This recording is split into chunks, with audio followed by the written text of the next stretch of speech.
Um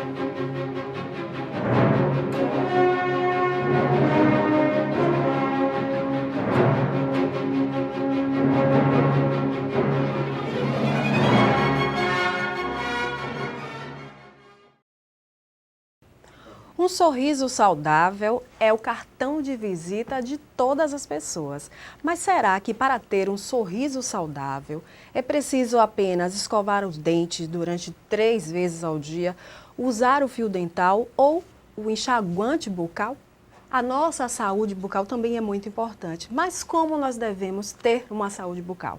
E esse é o nosso tema de hoje do Camaçari em Debate. E nós convidamos Inamari Almeida, ela que é cirurgiã dentista. Nós também convidamos o cirurgião dentista Adriano Oliveira e a cirurgiã dentista Joana Daniele Carneiro. E você de casa, como sempre, é o nosso convidado.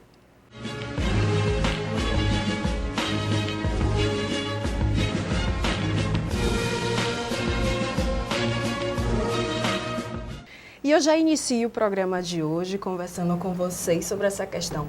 Como ter uma saúde bucal? O que é necessário para ter uma saúde bucal? A saúde bucal ela é essencial para todas as pessoas e ela se baseia unicamente em uma boa higiene bucal. A partir de uma boa higiene bucal realizada diariamente, a gente consegue perpetuar uma boa higiene bucal, uma boa saúde bucal ao longo de toda a vida. E aí o uso da escova de uma forma adequada, o uso do fio dental, que são meios físicos, e auxiliando com os meios químicos, que são os enxaguatórios, o próprio creme dental, vai conferir a essas pessoas uma boa higiene e a saúde ao longo da sua vida. Você também concorda com ele, Inamari? Eu concordo, sim. Adriano, acho que ele trouxe bem resumido, né? A questão de manter a saúde oral vai muito dos nossos cuidados do dia a dia, né? E a gente sabe que grande parte da saúde bucal se mantém somente com a higiene. A gente sabe que tem vários fatores no dia a dia que pode ocorrer, né? Algum acidente e tal, que pode acarretar algum problema de saúde oral, mas a gente sabe, né?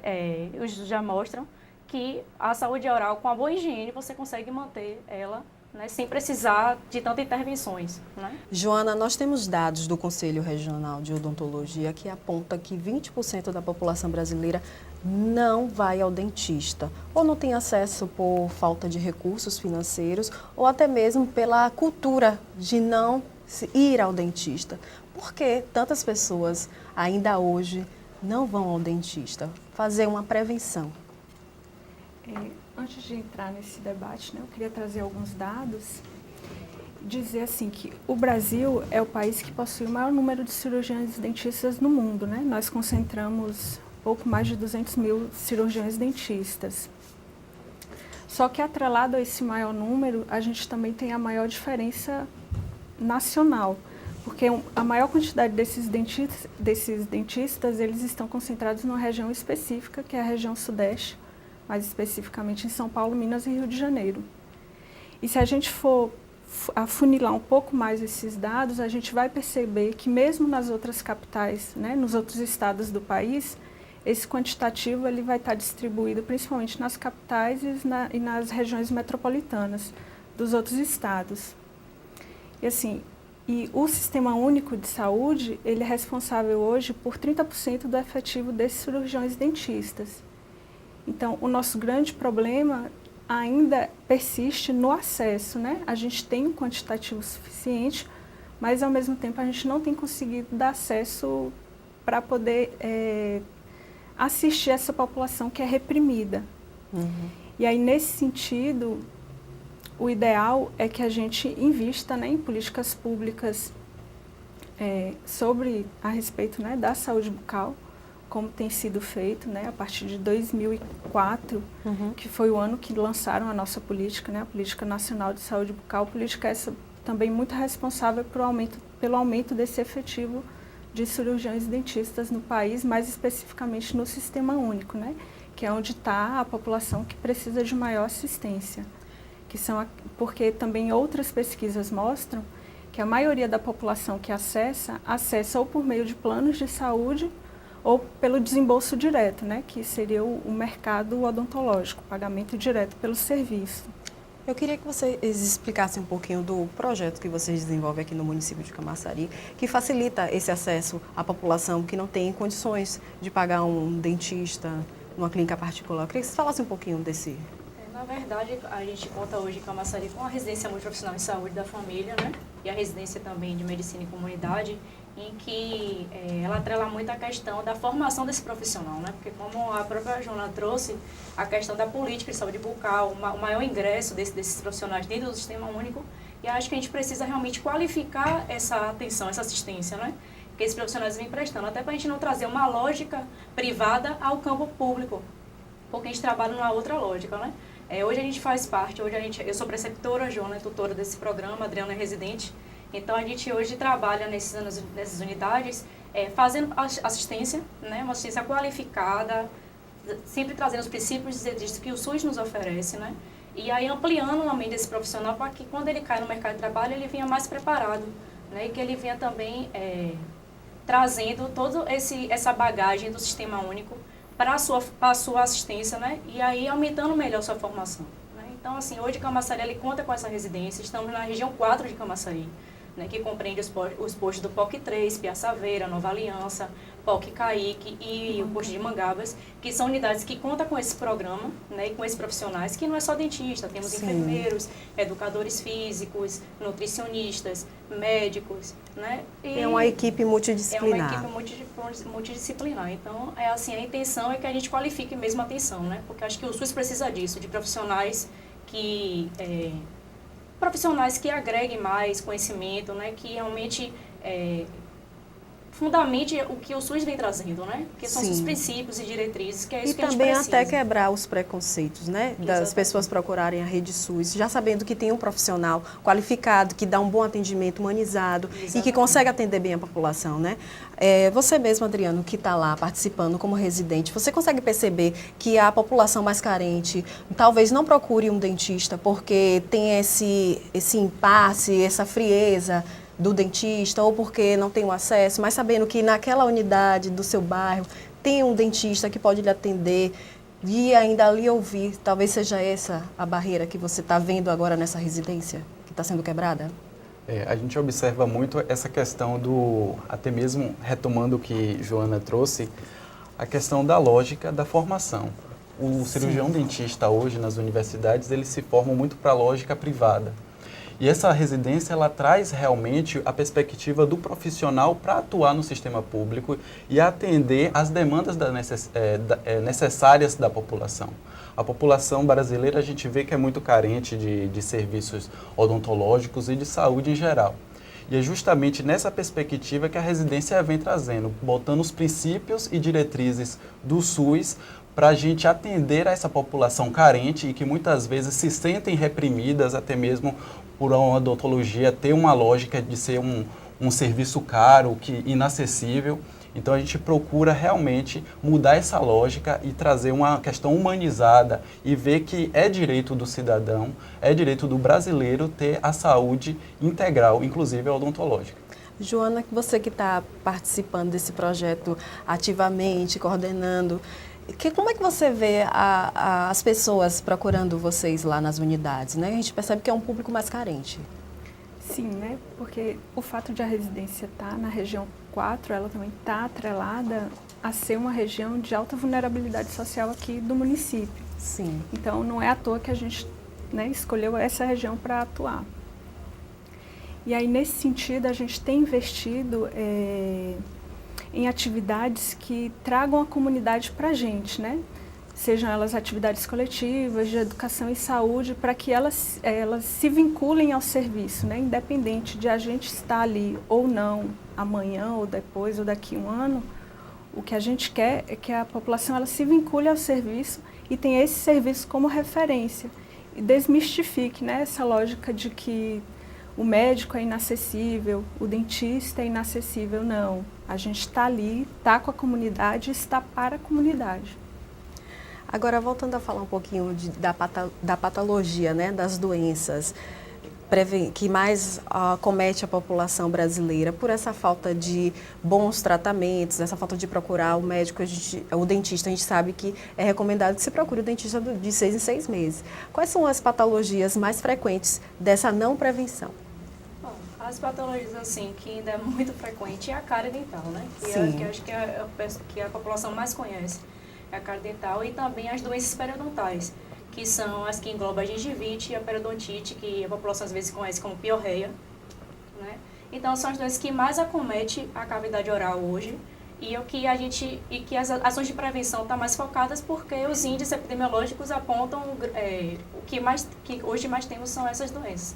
Então assim, a intenção da odontologia preventiva é que a gente foque mesmo na higiene dental, que a gente já trouxe aqui, né? Porque a gente sabe que essas doenças são preveníveis a partir de uma boa higiene. Né? Então, esse é o maior foco, a higiene, hábitos alimentares saudáveis, porque a gente sabe que existe uma predisposição de doenças, de alimentos mais cariogênicos, né? Que são aqueles que o pessoal já conhece, o doce, né? Então, às vezes, alimentos que têm pouco teor nutricional. Então, assim, que alimentos, né, a gente vai ter que ofertar para essa população, né, que a família vai ofertar, e isso impacta, assim, né, nessa boa higiene, nessa boa saúde oral. Então, essa é a intenção, a gente poder trabalhar na prevenção, buscando higiene e nutrição também, e sempre atrelado a uma equipe multi para poder a gente trabalhar, né? Uhum. Adriana, essa questão da gengiva, né? As pessoas se preocupam às vezes só com o dente, mas não se preocupam com a gengiva. Aí tem o sangramento, tem outras doenças, né? Eu queria que você falasse um pouquinho desses cuidados que nós devemos ter. Bom, quando a gente faz a higiene bucal, a gente muitas vezes subentende que a gente só deve escovar os dentes. Sim. E a gente tem que escovar também um pouco essa gengiva. Lembrando que a escova ela tem que ter umas cerdas macias, para não vir estar machucando, nem só removendo estruturas minerais dos dentes, como também causando recessões gengivais, que seria essa gengiva, ela por um processo de trauma, ela vai sofrendo alterações e danos nela. Uhum. Então, a questão da higiene bucal, ela deve ser bem executada, deve-se ter uma boa técnica para que não apenas o frescor do creme dental você ache que você já fez uma boa higiene bucal. Então, muitas das vezes, a gengivite ela vem justamente pela má higiene. Uhum. E aí esse acúmulo de biofilme, de placa de bactérias, faz com que a gengiva comece a inflamar, sangrar e causar danos que muitas das vezes só com cirurgião dentistas, através de tratamentos, pode estar revertendo esse quadro. Agora, Joana, ele falou dessa questão da escova, né? Como escolher uma escova ideal para que a gente possa ter uma boa higienização e que também não cause nenhum trauma na nossa gengiva ou qualquer outra parte da nossa boca? Para a gente, a escova ideal, né? Para a gente poder escolher, a gente precisa estar atento a alguns quesitos, né? Adriano já trouxe um deles, né? Que são as cerdas. Quanto mais macias as cerdas, melhor. Principalmente para quem tem problemas de sensibilidade dentária, as cerdas mais macias são aquelas melhores, que vão provocar uma menor sensibilidade, né? Ou nenhuma sensibilidade. Além disso, a gente precisa estar atento também ao tamanho da cabeça da escova, né? Existe também um certo mito em torno disso, de que quanto maior a escova, melhor, principalmente se eu sou adulto, né? Eu tenho uma boca maior, então eu preciso de uma escova maior, o que não é verdade. O ideal é que a gente tenha uma escova, o tamanho da cabeça dessa escova em torno de 35, que é o tamanho médio. E a gente consegue visualizar isso bem no mercado, quando a gente for comprar? Todas as escovas elas trazem, né, na lateral da caixa da embalagem o tamanho. 30, 35, 40, o ideal é que fique nesse 35, né? Em torno de 35, que seria o tamanho médio. Isso pode variar de uma marca para outra, mas o tamanho normalmente é esse, 35. Agora, mito ou verdade? Nós temos que utilizar o fio dental apenas depois da escovação ou antes da escovação? É assim, na verdade, a gente utiliza muito antes, né, para depois entrar. Mas assim, são áreas de regiões de dente diferentes, né? Então, no meu ver, pouco importa. O importante é você fazer o uso, porque a escova dental, ela vai atingir áreas do dente e o fio dental vai atingir outras áreas. Então, se vai ser antes ou depois, o importante é que todas as áreas sejam limpas, né? Então, acho que é o que a pessoa sentir mais confortável à vontade, né? E aí a gente tem que facilitar. a vida desse paciente, dessa pessoa, que ela se sentir confortável. O importante é usar, né? Porque a gente sabe que a escova, ela não pode ser sozinha, né? E o nosso maior hábito hoje é só escovar com a escova de dente, né? As pessoas não têm o hábito de usar muito o fio dental, o que acarreta muita cárie entre um dente e outro, né? Acúmulo de tártaro e outros agravos que pode acometer acúmulo de placa. Então, é importante que a gente mude esse hábito, né? A adesão terapêutica é muito difícil hoje em dia, mas a gente tem que tentar entender esse paciente, ver as suas dificuldades, e aí a gente tentar inserir aos poucos, né? A gente não pode falar assim, às vezes é fácil a gente falar assim, olha, 3 vezes ao dia, mas como é a vida dessa pessoa? Né? Então, assim, a gente tem que ver o que os estudos mostram, o que as orientações trazem, mas a gente também tem que ver o que é essa pessoa, né? Que eu acho que é isso que fundamenta muito a saúde da família, né? E o nosso programa é a gente entender essa pessoa, esse indivíduo, e ver como a gente pode inserir esses cuidados nesse cotidiano dele. Do uso do fio dental. Mas tem um outro também elemento que nós utilizamos na nossa higienização, que é o enxaguante bucal. Qual é o ideal? O ideal é que a gente utilize enxaguantes sem álcool, né? Que eu acho que já está bem difundido no mercado essa questão. As pessoas ficam com muita dúvida, só que assim, a minha orientação profissional é que use sem álcool.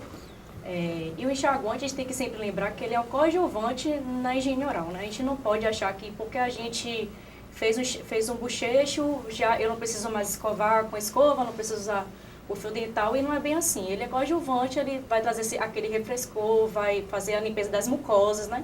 Porque a gente tem que lembrar sempre que a gente faz a higiene da boca, né? E a boca vai compreender os dentes, que através da escova e do fio dental a gente vai fazer essa higiene. A gente não pode esquecer também de escovar a língua, né, porque ela também acumula muita sujeira, o que pode acarretar mau hálito, né, que incomoda as pessoas, e outros agravos, né, que pode vir a ocorrer.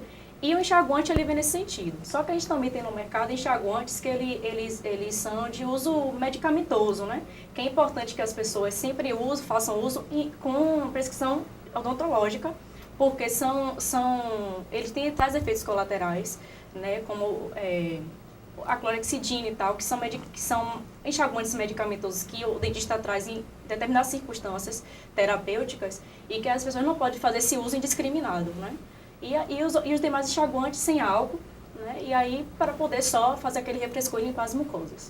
Quando você falou dessa questão que tem algumas pessoas que comem e faz o bochecho e acha que já está com o dente limpo, né? Outra coisa que as pessoas usam muito é comer maçã, que diz que deixa os dentes limpos. Isso é verdade? É um mito? Ajuda ou não?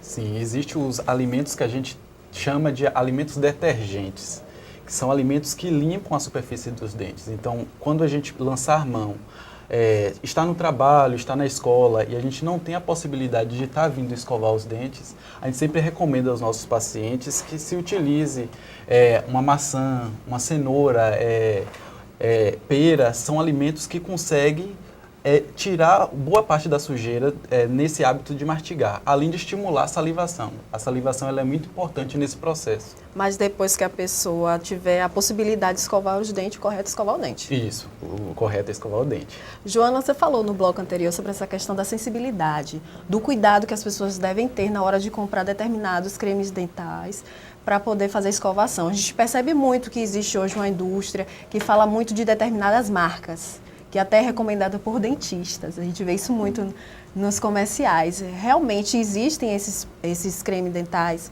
que são recomendados, que ajudam. Quais são os cuidados que as pessoas devem ter, quem tem sensibilidade? O mercado, ele traz, né, alguns cremes dentais que, de fato, sim, reduzem essa sensibilidade, alguns mais, outros menos.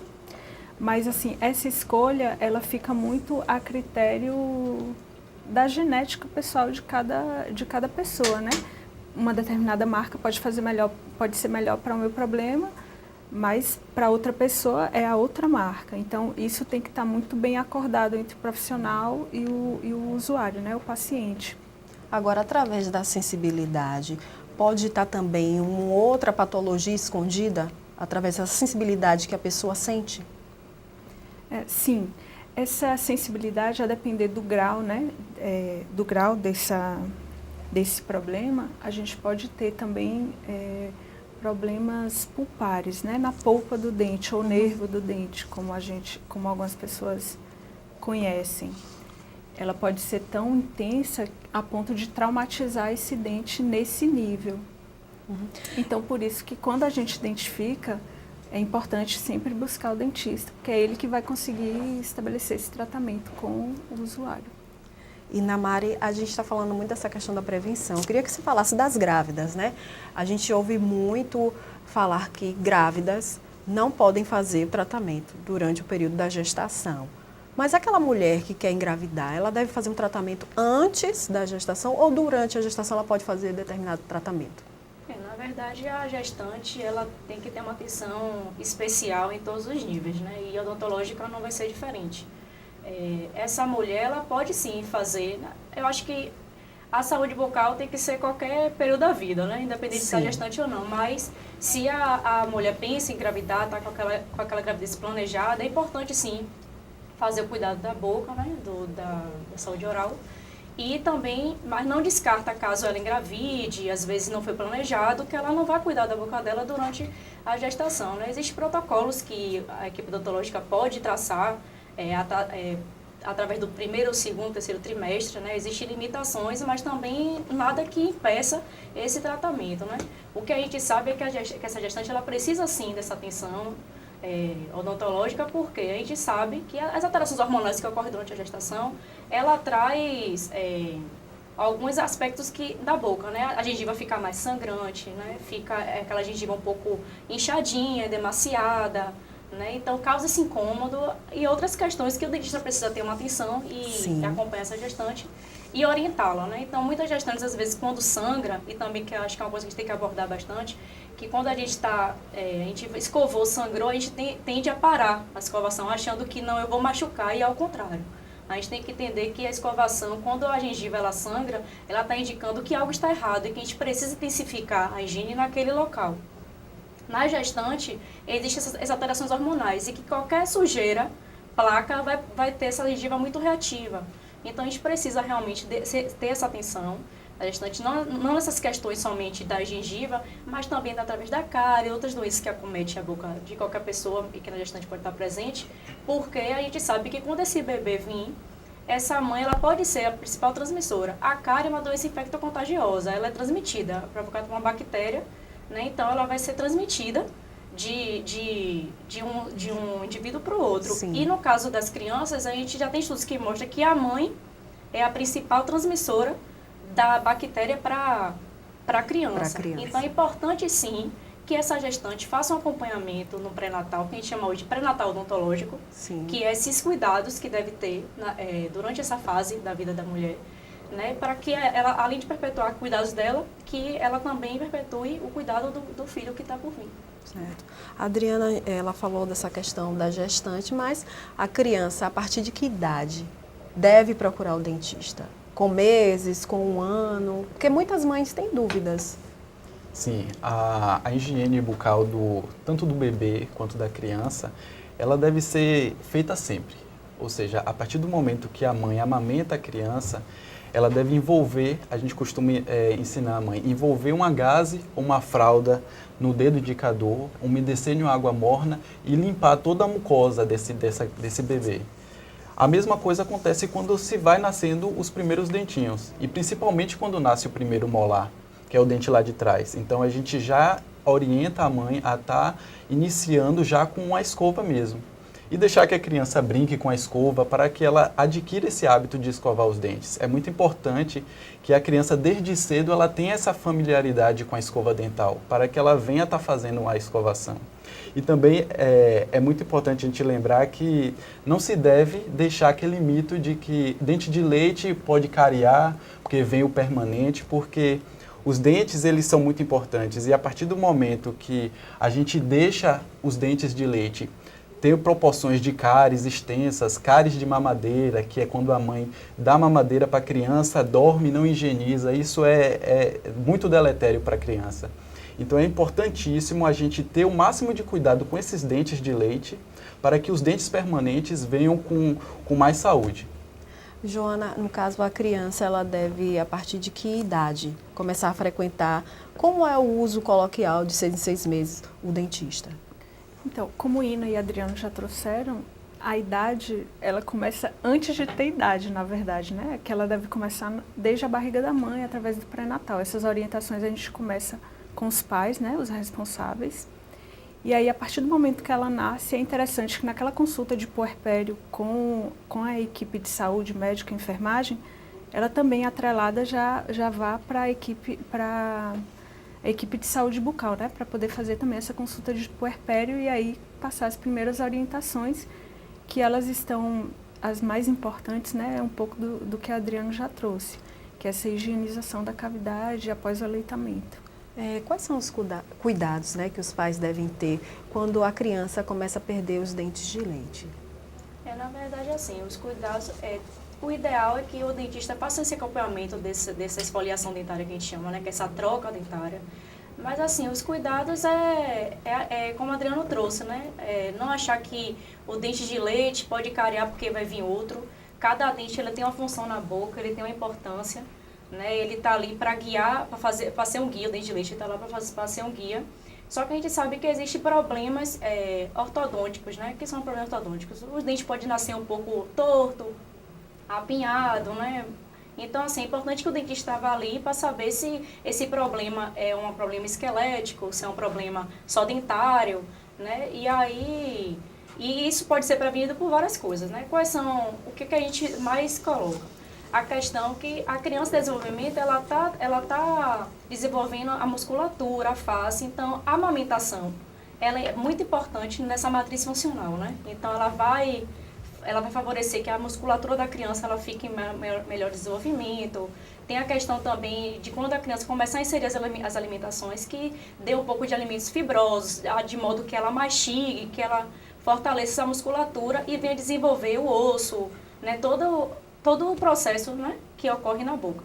Então, assim, o cuidado que a gente tem que ter é isso, a higiene, manter esses dentes saudáveis, observar essa criança, a questão do se o dente está nascendo um pouco torto, se não está, e aí levar para o dentista, porque algumas ações preventivas, ortodônticas, podem ser feitas, né?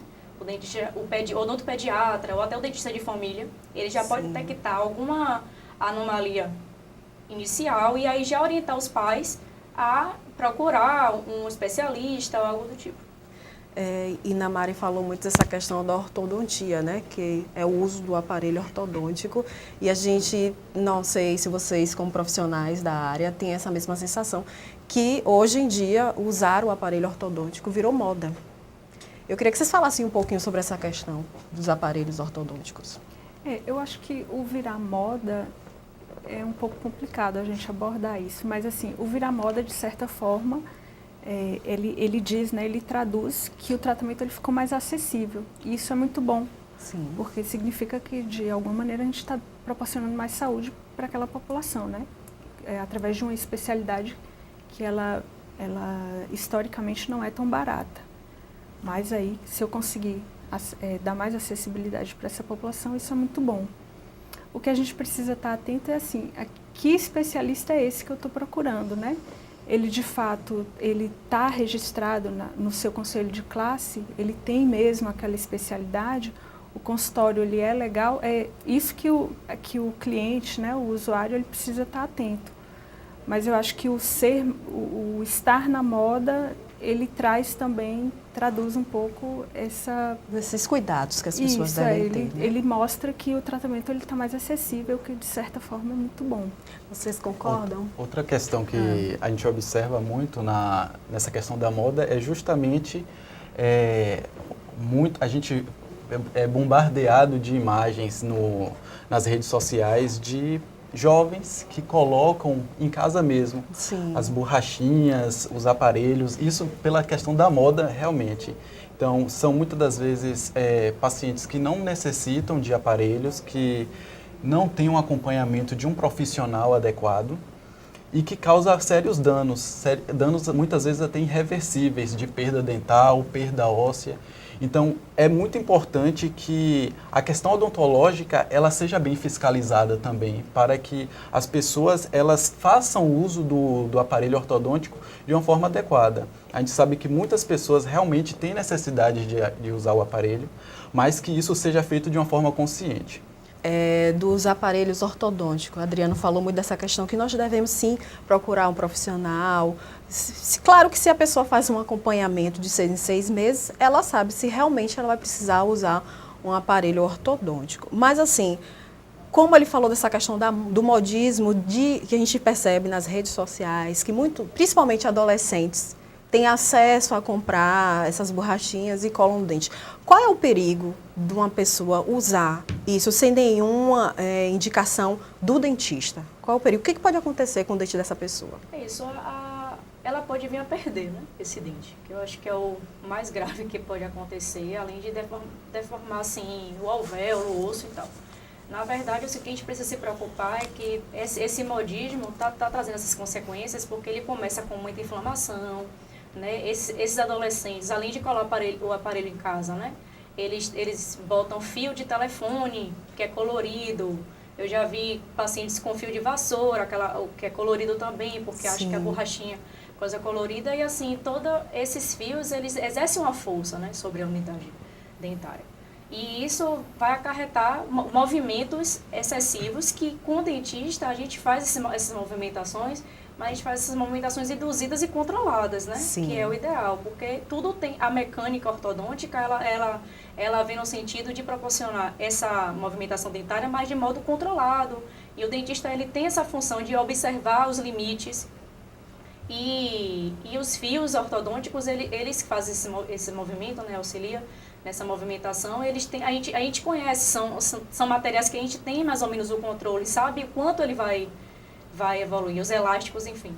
Então, assim, o que a gente se preocupa é isso, é que esses adolescentes, eles utilizam, muitas vezes, eu não vou nem dizer só cola em casa, às vezes está procurando profissionais, por isso que eu acho que o que a Joana trouxe foi, quem é esse profissional, né? Sim. Eu acho que a gente tem que realmente se preocupar, que profissional é esse que está prestando esse serviço, né? É um profissional habilitado, que entende do assunto. Eu acho que a população, ela pode se ajudar procurando, né? E sabendo, assim, se informar quem é esse profissional que está lhe prestando essa terapêutica. E procurar também saber referências, né? Isso, o profissional exatamente. é muito importante, exatamente. Né? Então, assim, esses pacientes, eles precisam realmente focar nessa questão, né? De procurar um profissional que se sente seguro, ter confiança naquele profissional. E os adolescentes que colam na rua, né? Eu já vi, assim, várias reportagens mostrando, vendendo na feira, borrachinha, bracket. E aí eu já foco que a Adriano trouxe, a questão da fiscalização. Então, conselhos de odontologia, eles precisam fiscalizar como é que esse material, que é de uso restrito odontológico, que é esse profissional que compra, como é que ele está saindo desses locais que é de uso restrito para o dentista comprar, ele está circulando no mercado informal desse jeito. Né? Então, acho que a gente precisa também, além do paciente se informar, de uma fiscalização mais efetiva por parte dos conselhos odontológicos. Agora, falando de um outro assunto sério também da nossa saúde bucal, que é essa questão do câncer. Né? A gente percebe que existem dados crescentes no nosso país, inclusive aqui no nosso município. Eu gostaria, Adriano, que você falasse também desses fatores, né? dos riscos do câncer na boca. Sim, o câncer ela é uma doença crônica, degenerativa, muitas vezes silenciosa, que acomete milhões de pessoas em todo o mundo. E o câncer bucal ele vem como está tendo um grande crescimento nas proporções, principalmente aqui no município de Camaçari. A gente passou pela vigilância epidemiológica e a gente pôde ver estatisticamente que esses números eles estão crescendo aqui no município. E os fatores de risco para o câncer bucal, eles são inúmeros, mas o principal é o fumo, o cigarro. A gente sabe que pacientes do sexo masculino, o câncer bucal ele chega a ser o 5º mais prevalente entre o sexo masculino. Nas mulheres ele fica entre os 10. E aí a gente sabe que o perfil principal desse paciente que tem o câncer bucal são os homens, Sim. acima de 40 e 50 anos, que acumula ao longo da vida esse processo de fumo crônico. E ainda com um fator coadjuvante que muitas das vezes é o álcool. Então, essa associação potencializa esse paciente a vir estar desenvolvendo o câncer posteriormente. Outros fatores também são a obesidade, o sobrepeso, o sexo desprotegido. A gente sabe também que esse perfil de homens acima de 40, 50 anos, ele vem mudando gradativamente neste novo cenário. O câncer bucal ele também tem atingido jovens de ambos os sexos que não fumam nem bebem em excesso, mas que praticam sexo oral sem proteção. Isso porque o HPV ele também está associado não somente com câncer do colo do útero, mas também com câncer de boca e faringe. Né? Ele falou dessas principais sintomas, fatores de risco. Agora, a pessoa em casa, ao olho nu, o que ela pode perceber que ela pode sim estar desenvolvendo ou estar com câncer na boca? Existe alguma coisa externa ou só interna? Então, nesse sentido, assim como as orientações que a gente traz, né, para o câncer de mama, é bem importante a gente também realizar, como fazemos o autoexame da mama, o autoexame bucal. E estar atento, né, se existe algum tipo de ferida que não cicatriza há mais de 2 semanas. Quando a gente avalia uma região da nossa boca, é bem importante a gente avaliar o outro lado para saber se aquilo que a gente acha que é uma alteração do lado direito também está presente ou não do lado esquerdo. A proteção dos lábios ela é bem importante, porque a exposição solar, principalmente em homens, né? Mulher ainda tem esse hábito de usar batom, brilho labial, que de alguma forma traz essa proteção ultravioleta. Mas entre os homens isso já não é tão comum. Então esse é um fator também que a gente precisa estar atento. Então, estar utilizando aquelas proteções labiais que vem tem hoje no mercado, isso, né? As já pomadas, estão os protetores, isso, né? Exatamente, porque o câncer de boca ele é responsável por 1,8% das mortes mundiais referentes ao câncer, né? Dentre todos os tipos de câncer, 1,8% está atrelado ao câncer de boca. Então é bem importante a gente estar atento às suas alterações. Se eu percebo que tem algum fator estranho em minha boca, que há mais de 2 semanas não cicatriza, não melhora, não reduz, continua doendo, então aí eu preciso buscar o profissional. Para a região da boca, né, orofaringe, cabeça e pescoço, é interessante que a gente procure o cirurgião dentista, que é quem vai estar mais habilitado para poder orientar. E vocês que estão aqui lidando diretamente com pacientes aqui no município de Camaçari, as pessoas têm essa preocupação porque tem uma feridinha no lábio ou na área externa da boca, na bochecha, se preocupa ou só deixa já quando já está num estado que não tem mais jeito, que tem que ser um tratamento mais severo? Infelizmente, muitas vezes quando o paciente é diagnosticado com câncer, já está em um estágio um pouquinho avançado, né? Uhum. Mas o que a gente tem feito assim nas unidades de saúde é criar ações preventivas, né? Porque acho que é o maior tema daqui de hoje, porque na minha equipe mesmo, o que a gente faz? A gente faz o mapeamento do nosso território, de todos os tabagistas da área, porque a gente sabe que o tabaco, o fumo tem a maior prevalência, né, devido ao uso do tabaco. Então a gente tem esse planejamento de criar essas estratégias, de fazer essa busca ativa, fazer o exame de todos os pacientes e orientar no autoexame. Eu acho que o paciente, como o Joana trouxe, tem que fazer o autoexame em casa, observar, né, se conhecer, ver se tem alguma ferida na boca, né, e a partir disso, se sentir uma dúvida, procura o seu posto de referência, procura o seu profissional, né, para poder tirar essa dúvida. E o dentista ele tem que estar preparado para receber esse paciente e para tentar diagnosticar. Né? Hoje, a gente sabe que o câncer de boca é um problema de saúde pública, né? E o Ministério hoje já reconhece isso, não é à toa que hoje temos uma portaria que diz que a primeira semana de novembro é a semana de câncer de boca, né? A semana de prevenção ao câncer de boca. E isso não é à toa, né? O Ministério ele traz isso para poder a população, os profissionais se atentarem desse tema que é relevante para a sociedade. E aqui em Camaçari não é diferente, a gente sabe que tem, no meu território a gente tem pacientes que estão com essa patologia e que a gente confere esse cuidado, né? E não é só atenção básica, a gente tem que ter uma rede bem estabelecida para que a gente possa proporcionar esse cuidado do paciente desde o seu diagnóstico até a sua reabilitação, né? O autoexame da boca é importante porque porque a partir dele a gente consegue detectar precocemente, como tem as campanhas do Outubro Rosa, do Outubro Rosa. Então, assim, o câncer de boca não é diferente, né? A gente precisa se conhecer, olhar nossa boca, né? E aí, qualquer coisa diferente que a gente perceba, procurar o profissional para que ele tenha dúvida. Agora, quando o paciente chega no consultório e é diagnosticado com câncer de boca, quais são os passos, como é que é feito o tratamento, quem são os encaminhamentos? Bom, quando o paciente, a gente tem uma suspeita diagnóstica, né, aqui no município a gente tem encaminhado para o CEL, né, com o Centro de Especialidade Odontológica. Aqui em Camaçari a gente conta com um estomatologista, né, e aí a partir dessa equipe multiprofissional, né, que são dentistas especialistas, né, mas que a partir desse diagnóstico vai ser solicitado exames para fazer biópsia, e aí, confirmado esse diagnóstico, ele é encaminhado, tem o hospital de referência de Maltês, que é o que a gente referencia hoje, e aí ele vai ter que ser encaminhado para o cabeça e pescoço, que é um médico, né, que vai ter que fazer a avaliação, um pouco com o logista, e ele vai ter que fazer todo o tratamento, que aí a equipe vai decidir, né, se vai ser rádio, químio, cirurgia, isso vai depender muito de como está essa patologia nesse paciente. E aí, mas a equipe de referência, que é a gente aqui da atenção básica e o próprio centro de especialidade, vai ter que fazer esse acompanhamento, né? Esse paciente ele vai estar em tratamento em uma rede mais especializada, mas a gente precisa fazer esse acompanhamento, saber, porque existem vários efeitos colaterais, o paciente fica debilitado, e a gente precisa realmente estar atento a essas condições, né? Que esse paciente vai passar, esse movimento que ele vai ter nessa rede. E aí eu acho que esse é o objetivo da saúde da família, a gente acompanhar esse paciente nesse trajeto, nesse itinerário terapêutico dele e fornecer nosso apoio, nossas condições, né, de trabalho voltados a esse paciente. A gente tem aqui algumas questões, né, muito relacionadas a essa questão do câncer de boca. Eu vou perguntar e vocês podem ficar à vontade de responder. Essa questão da alimentação, né? Existem alimentos específicos que influenciam nessa questão do câncer de boca ou não? Isso é um mito? Falaram também dessa questão muito do café.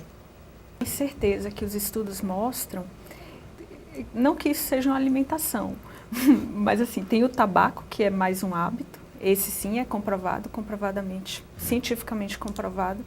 Ele é um fator desencadeador e, além disso, ele é potencializador também. Então, assim, se eu fumo, eu sei que eu tenho 20 vezes mais chances de desenvolver um câncer de boca. E, além disso, ele está atrelado também a vários outros tipos de câncer, né? Pulmão, enfim, laringe. E, além do tabaco, existe um outro que não é alimento, mas que está bem também atrelado à nossa cultura, que é o álcool, né? O álcool, ele sozinho, ele não é capaz de causar o câncer, mas ele potencializa. Então, assim, se eu bebo e se eu fumo, as chances são alarmantes, assim, gigantescas. Se eu só bebo, aí eu já vou estar, eu vou estar mais disponível, né, a contrair esse câncer. Mas ele sozinho não é capaz de causar, mas ele potencializa, assim, o efeito. Em relação ao café, eu não conheço estudos que relacionem o café ao desenvolvimento de câncer. Assim, o que a gente tem de comprovado cientificamente é o álcool e o tabaco.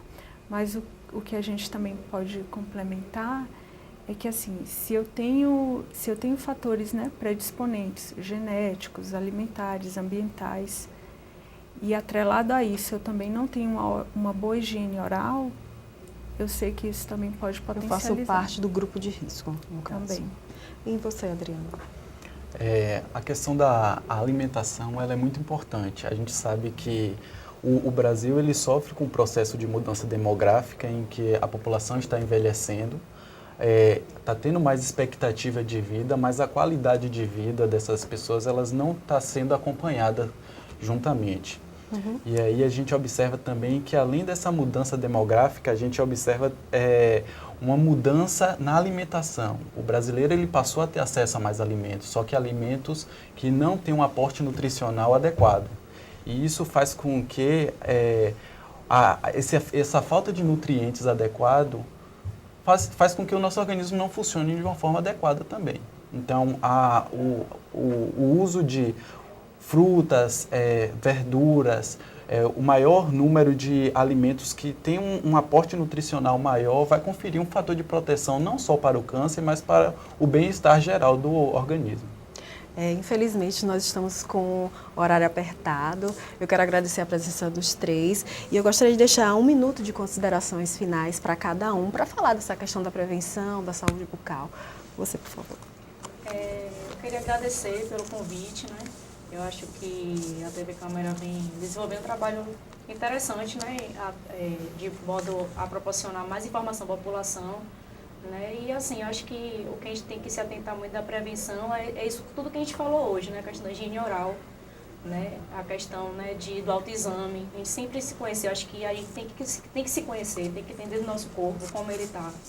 e, na dúvida, buscar profissional de referência, né? Acho que o município está coberto, tem vários profissionais que podem estar ajudando toda a população no sentido do autocuidado, né? Ajudar nesse autocuidado, as orientações. Muito obrigada. Eu também agradeço o convite. É muito importante a gente estar abordando o tema de saúde bucal, da odontologia, que é essa ciência, muitas das vezes, que não tem acesso por grande parte da população. Então, é sempre interessante a gente abordar esse tema. Muito obrigado. Joana? Eu também queria agradecer, né, a disponibilidade, a oportunidade de a gente estar falando sobre saúde bucal e dizer assim que nenhum desses meios que a gente colocou aí, enxaguatório, fio dental, nenhum deles sozinho é suficiente se a gente não atrelar isso ao nosso principal, o nosso principal fator para garantir uma saúde bucal adequada, que é a escova e a pasta de dente. E aí, nesse sentido, também a gente queria convidar a população para que conheçam, né, suas unidades de saúde de referência, nos visitem lá na área 4, né, nas nossas 5 unidades e nas tantas outras aí do município. Converse com o cirurgião dentista se tiver qualquer dúvida em relação à saúde bucal. A gente está lá sempre de segunda a sexta, de 8 às 17, disponível para a comunidade. Obrigada. O programa Camaçari em Debate de hoje buscou esclarecer dúvidas sobre a questão da prevenção da saúde bucal. Nós abordamos as questões sobre a higienização, o câncer de boca, o câncer bucal, e nós gostaríamos que vocês de casa tivessem a oportunidade de também aproveitar os conhecimentos que foram passados pelos profissionais. O Camaçari em Debate de hoje está encerrando. Não deixe de mandar sua mensagem através do nosso e-mail e até a próxima edição.